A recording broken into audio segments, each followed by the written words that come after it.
요한복음 7장에 보면 예수님은 처음에 자신을 드러내시지 않는다고 하셨습니다.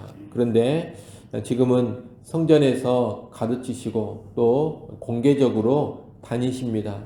일단 예수님의 이 공개적인 행동이 얼핏 혼란스러워 보입니다. 어떤 때는 매우 조심하며 드러내놓고 다니시기를 꺼려 하십니다. 그러나 또 다른 때는 당당하게 자신을 계시하시고 공개적으로 백성들에게 교훈을 가르치십니다. 예수님의 모습은 왜 이렇게 이중적으로 나타나겠습니까? 아마 예수님은 필요 적절하게 당신의 사역의 완급을 조절하신 것으로 보입니다. 기본적으로 표적과 말씀을 통해 자신을 드러내는 사역을 하십니다. 그러나 그 사역의 결정은 십자가이기 때문에 십자가를 중심으로 해서 사역의 완급을 조절해 가십니다. 너무 빠르지도 않고 너무 느리지도 않게 하나님의 때에 맞게 십자가 사건이 이루어지도록 사역해 가시는 겁니다. 그래서 때로는 자신을 숨기시고 또 다른 때에는 자신을 드러내십니다. 이런 차원에서 지금 초막절 중간부터서는 예수님이 자신을 드러내고 계시는 겁니다. 그런데 예수님이 이렇게 공개적인 활동을 해도 유대 당국자들은 아무런 조치도 취하지 않았습니다. 지금 유대 당국자들은 예수님을 잡아 죽이려는 모의를 하고 있는데 아무런 움직임을 보이지 않은 겁니다. 그래서 사람들이 수군거리면서 당국자들이 예수를 그리스도로 알고 있는 것인가 이런 말까지 했습니다. 이런 말에 대해 또 어떤 이들은 그리스도께서 오실 때에는 어디서 오는지 아는 자가 없는데 예수는 출신지가 어딘지를 우리가 알고 있기 때문에 예수는 그리스도일 리가 없다. 또 이렇게 반박합니다. 다시 말하면 이 무리들은 예수를 나름 잘 알고 있다고 생각하면서 예수에 대해서 이러쿵저러쿵 여러 가지 말들을 하고 있는 겁니다. 특별히 예수님에 대해 부정적인 반응을 보이는 자들은 예수를 너무나 잘 안다고 확신하면서 예수가 그리스도라는 것을 거부하고 있습니다. 안다고 생각하는 그 지식으로 인해서 실상 제대로 알지 못하고 있는 그런 모습을 보이고 있는 겁니다. 오늘날 우리도 그런 경우가 있습니다. 나름 알고 있다고 여기는 그 지식 때문에 진정한 알매 이르지 못하는 겁니다. 알량한 내 지식으로 인해서 하나님에 대하여 예수님에 대하여 아주 크게 오해할 수가 있습니다. 기존의 내 지식과 내가 가지고 있는 상식 때문에 참된 진리에 이르지 못할 수도 있습니다. 여러분, 참된 지식은 예수님을 바르게 알게 하고 바르게 깨닫게 하고 믿게 합니다. 그리고 참된 지식은 우리를 하나님을 향한 순종과 경배의 자리로 항상 이끌어갑니다.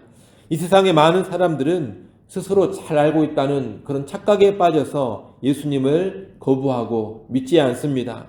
또 교회 안에도 나름 많이 안다는 그런 사람들이 있는데 교회 안에 나름 많이 알고 있다고 생각하는 그런 사람들이 무엇인가 교회의 일과 사람들을 평가하고 판단하는 데에는 아주 능숙하지만 정작 하나님께 경배하고 말씀에 순종하는 삶은 빈약한 자들이 있습니다. 이런 사람들은 진정한 알매 이르지 못하고 있는 그런 사람들인 겁니다. 여러분, 알면 알수록 아는 것이 많지 않다. 이것을 깨닫는 것이 참 지식입니다. 그리고 알면 알수록 하나님 앞에 더 겸손해지고 알면 알수록 하나님께 경배하고 적극적으로 순종의 모습으로 나아가는 것이 참된 지식입니다. 오늘 우리에게는 예수님을 향해서나 하나님을 향해서 그리고 성경을 향하여서 이런 참된 지식이 있기를 간절히 바랍니다. 예수님은 28절 29절에서 자신이 하나님께로부터 왔음을 크게 외치며 선포하십니다. 너희가 나를 알고 내가 어디서 온지도 안다고 말들 하는데 나는 실상 하나님께로부터 난 자요. 하나님께로부터 온 자다. 이런 말씀을 하시는 겁니다. 이것은 일종의 신성 선언입니다. 신적인 속성을 내가 가지고 있다. 이런 선포를 예수님이 28절, 29절에서 하신 겁니다. 이 말을 듣고 무리 중 몇 사람은 예수를 잡으려고 합니다. 체포하려고 했다는 겁니다. 예수님의 발언을 신성모독으로 여긴 겁니다. 하지만 섣불리 시도하지를 못했습니다. 아마 많은 무리가 예수님께 우호적인 분위기를 보여서 그랬을 겁니다. 31절에 보면 무리 중 많은 사람이 예수를 믿고 말하기를 그리스도께서 오신다 하더라도 이 예수보다 더 많은 표적을 행할 수 있겠느냐 이런 말까지 했다고 합니다. 물론 이들이 예수님을 제대로 알고 믿었는지는 불분명하지만 여하튼 상당수의 사람들이 예수님에 대하여 아주 우호적인 반응을 보인 것은 사실입니다. 이렇게 무리 가운데 예수님을 향해 우호적인 반응을 보인 자들이 많았기 때문에 예수님을 신성모독으로 붙잡고자 하는 그런 사람들이 함부로 움직이지를 못했습니다. 전반적인 대중의 분위기로 인해 그런 시도를 못했는데 30절에서는 이를 가리켜 그의 때가 아직 이르지 아니했기 때문이다 이렇게 말씀하고 있습니다. 이 그의 때라는 것은 예수님께서 붙들려서 십자가에서 죽으실 그때를 말하는데 아직 그때가 이르지 않아서 예수님을 붙잡으려는 이런 시도가 이루어지지 않았다는 겁니다. 이를 보면 단순히 대중의 분위기, 주변 사람들의 분위기가 예수님을 보호한 것이 아니라 본질상 하나님이 정하신 때가 이르지 않아서 예수님이 붙잡히지 않았다라는 것을 알게 됩니다. 예수님의 죽음이 철저히 하나님의 주권과 하나님의 계획, 하나님의 때에 달려 있는 겁니다. 32절에 보면 이제 당국자들이 나서서 예수님을 붙잡으려고 아랫 사람들을 보냅니다. 예수님은 자신을 잡으러 온 이들을 향해서 33절, 34절 말씀을 하십니다. 33절, 34절 말씀 같이 한번 읽어보겠습니다. 33절, 34절 우리 함께 읽습니다. 예수께서 이르시되 내가 너희와 함께 조금 더 있다가 나를 보내신 이에게로 돌아가겠노라. 너희가 나를 찾아도 만나지 못할 터이요 나 있는 곳에 오지도 못하리라 하시니 아멘. 이 말씀은 십자가의 죽음과 부활, 승천을 염두에 두고서 하시는 말씀입니다. 아직 그때가 이르지 않아 잡히지 않겠다는 겁니다. 그래서 너희와 좀 더 있겠지만 이제 때가 되면 십자가의 죽음과 부활과 승천을 통해서 나를 보내신 그 하나님께로 돌아간다는 겁니다. 예수님이 이런 말씀을 하시지만 무리는 예수님의 이 말씀을 도무지 이해하지를 못합니다. 그래서 예수님이 이 팔레스타인 땅, 유대 땅을 떠나서 로마 제국 곳곳에 흩어져 있는 유대 디아스포라 지역으로 가서 헬라인들을 가르칠 계획인가 이런 이야기를 하면서 궁금해합니다.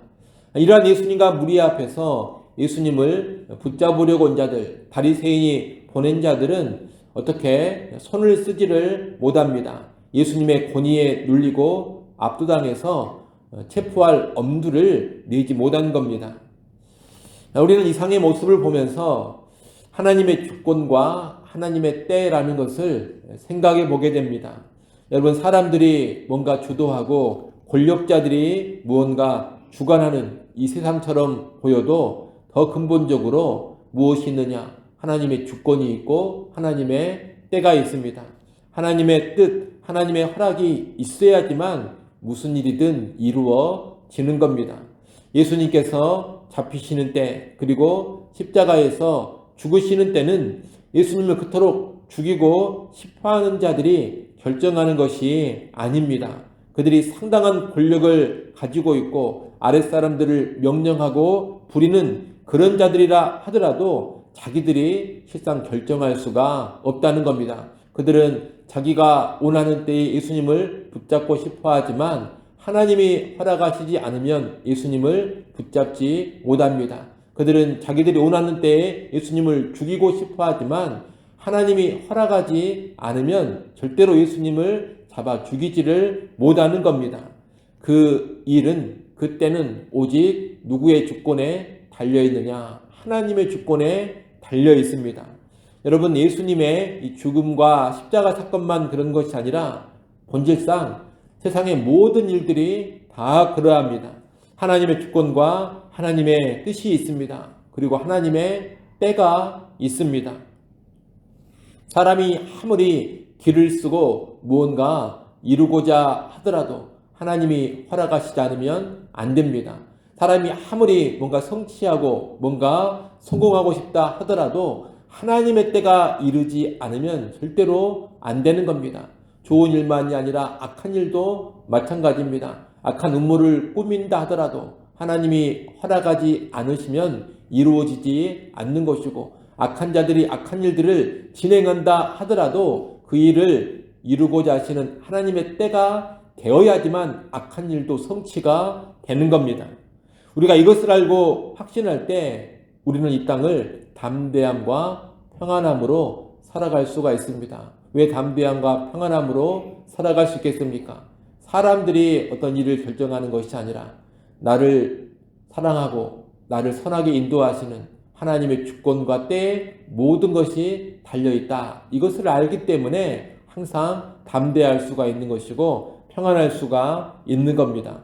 모든 상황 속에서, 또 위태로워 보이는 여건 속에서도 하나님의 주권과 하나님의 때를 전적으로 믿는 사람, 그 사람만이 담대함과 평안을 가질 수가 있습니다. 여러분, 아무리 세상에 악이 춤을 추고 불의가 승리를 노래한다 하더라도 모든 것이 하나님의 주권 아래, 하나님의 손 안에 있습니다.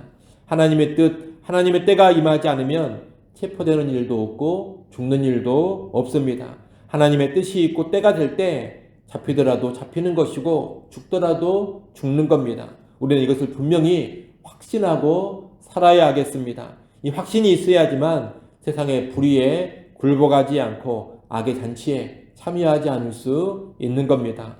여하튼 하나님의 주권, 하나님의 뜻, 하나님의 때가 있고 그로 인해 세상의 모든 일이 펼쳐져 간다라는 것을 굳게 확신하시고 언제나 모든 상황 속에서 담대함을 가지시고 평안함을 누리는 우리 모두가 될 수 있기를 간절히 바랍니다. 기도합니다.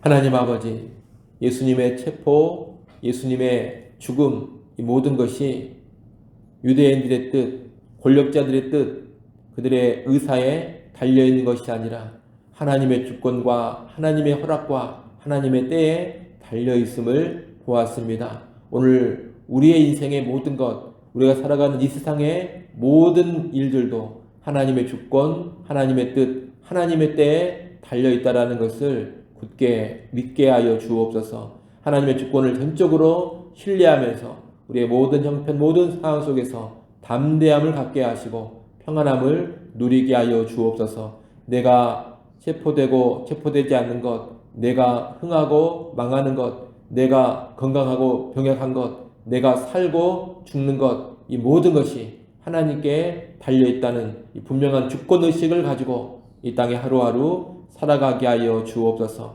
전적으로 하나님을 신뢰하며 평안을 누리게 하여 주옵소서. 이 새벽 시간 하나님께 나와 기도합니다. 기도하는 이 시간에도 주권자가 되시는 하나님을 다시금 신뢰하고 믿음 가운데 간구케 하여 주옵소서. 하늘 평안 누리게 하여 주옵소서.